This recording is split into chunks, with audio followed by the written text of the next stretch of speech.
So I'm in my backyard in River Valley, possibly the most cosmopolitan part of a very cosmopolitan city that is Singapore. This is the place where your neighbor is equally likely to be from, say, Australia or the US or Japan or, say, the UK. All of these things are equally likely. And that kind of is the story of the 21st century where all of us across nationalities, across diverse backgrounds, end up having a shared understanding. Sometimes, especially of popular culture. I'm not saying the whole world is there yet, but a lot of us are. And which got me thinking, what is responsible for this? Of course, you can say globalization. You can say that everybody's connected, the internet, and of course there have been connections, there have been capital flows, trade between countries, etc. But I also think life and culture isn't only about the flow of money. It's also about people. It's also about individuals. It's also about stories that make an impact. And if I think about the origin of this global pop culture, global pop music, where you have bands like, say, BTS, which are popular all over the world, even though they're from Korea. Or on the other side, Taylor Swift, as much as we may like or dislike her, she's as big in Asia as she is in the US. That's on the music side. From a uh, television movie side, Hollywood is big all over the world. On the other hand, Squid Games from Korea is big everywhere. Take Japan, manga, anime, Pokemon, everyone knows it, whether you're in Japan, whether you're in India, whether you're in US. So this global popular pop culture, where did it begin? What is responsible for it? There are many things. The answer is always complex. But I do think there is one event in particular back in the late 1960s, which you could actually point to as a seminal event, which kind of changed everything. Because before this, popular culture was clearly divided west, east, India, Japan, Korea, US, UK, whatever you want to say, Latin America. Everybody had their popular culture.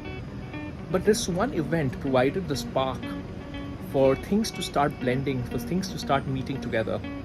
And once that happened, things weren't entirely the same. And what was that event? It had something to do with the Beatles. And I'm going to tell you, I'm going to cut to the studio and we're going to talk all about this. Some of you on my channel, you've seen some of this before, so my apologies, but I can guarantee that 99% of you haven't. So let's get into it. Important significance of the Beatles trip to India in, I think it was 1968. It's something that a lot of us don't really realize. I would view this entire Beatles episode, visiting India, getting influenced by all the different aspects, bringing bits of that into their music, and of course George Harrison in a much larger way. I would view that in a very, very positive light. And I'm going to talk about three things over here. I'm going to tell you a little bit about the story of them going, the Leela connection, which I'm going to tell you about. Then I'll tell you the impact on the Beatles, which a lot of you are familiar with. But what you are not that familiar with is, I think, an overall cultural impact on the world itself and changing a little bit of the way the world was working in a very positive way, in my opinion, from where I'm sitting. So, the genesis of them visiting India was essentially Patty Boyd. Yes, that's the Leela connection.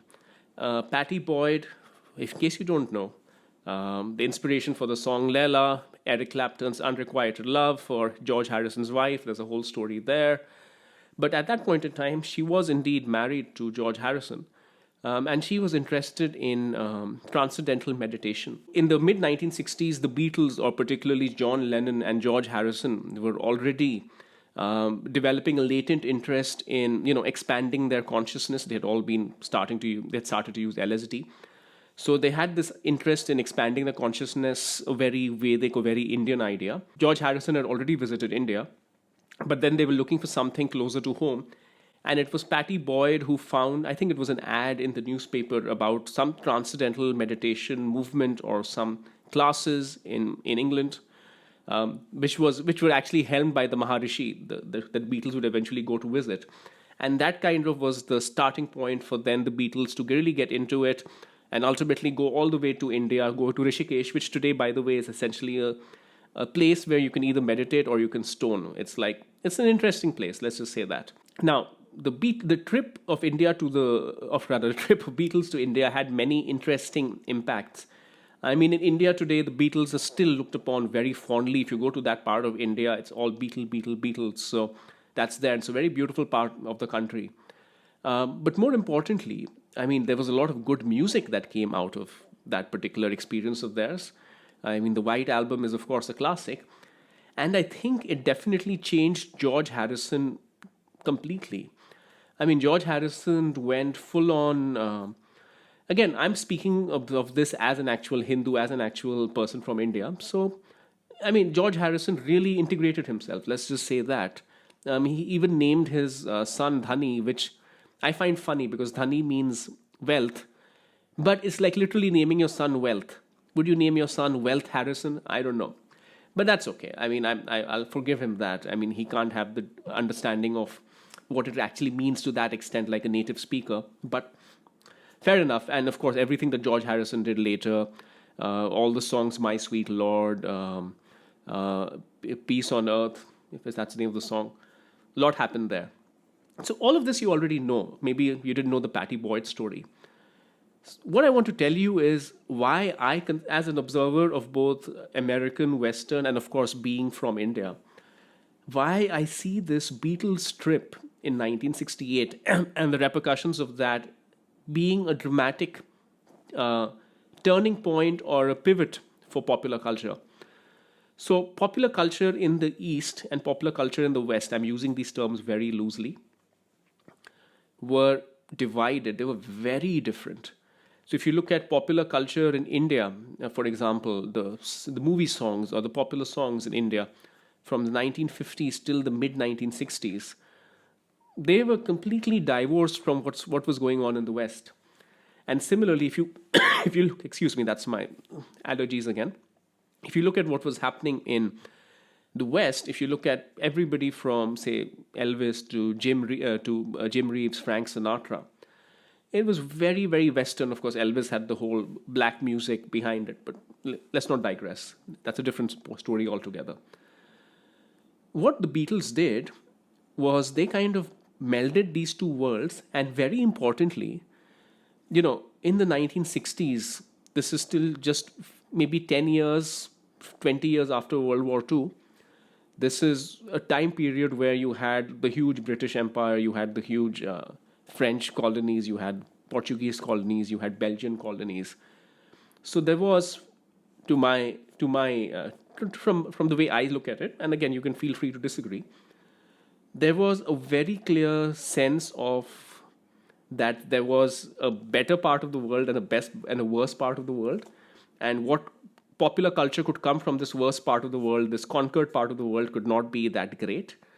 And I think the Beatles really getting into all the Indian stuff like yoga, which you recognize as yoga, meditation, all of that, all the Vedic thought, and all the music that also came, the sitar and everything.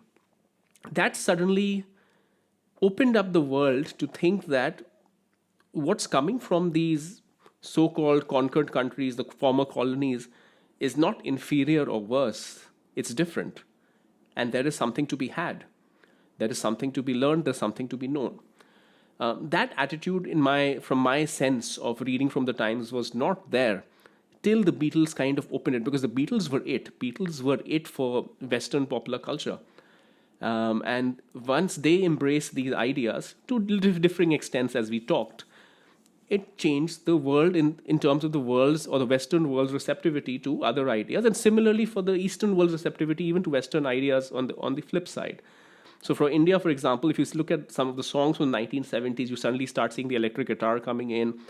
They're not, it's you can see a clear difference. You can even see hippies in a very famous song that you have in India called Dam Maro Dam. It's basically hippie land. So there was that. And for the West, I mean, that opened the door. Today you have bands like BTS, which is of course a K-pop Korean band. You have Squid Games taking over the world. It's a much more global. It's a much more. I mean, of course, recent geopolitics aside, if you look at the world in general, it's a much more open. It's a much more connected world. I mean, I'm literally sitting here from Singapore and born in India, raised in India, studied and worked in Singapore, living in Singapore. I'm sitting and talking about American electric guitars, and my audience is primarily the US and Western Europe. I have a very little audience in Singapore and in India. That is this door, this possibility was really opened by, in my opinion, the Beatles embracing these ideas. Now, it can be positive, it can be negative as well. There is cultural appropriation that happens. One of my pet peeves is honestly Lululemon and yoga pants and their campaign. This is yoga. This is yoga. Yoga is how I'm going to keep referring to it because I'm the native speaker. That's cultural appropriation, honestly. As a marketer, also, I don't really like that campaign, but keep that aside. So, of course, there are oversteppings. Now you can have beer yoga and dog yoga, which is nonsensical. It's like having beer CrossFit or dog CrossFit. But by and large, the world has a better amalgamation of ideas today. And I really think the root of it is that Beatles trip to India. It is potentially that ad that Patty Boyd, Leila, found in her newspaper and decided to take George Harrison Ford to that transcendental meditation class.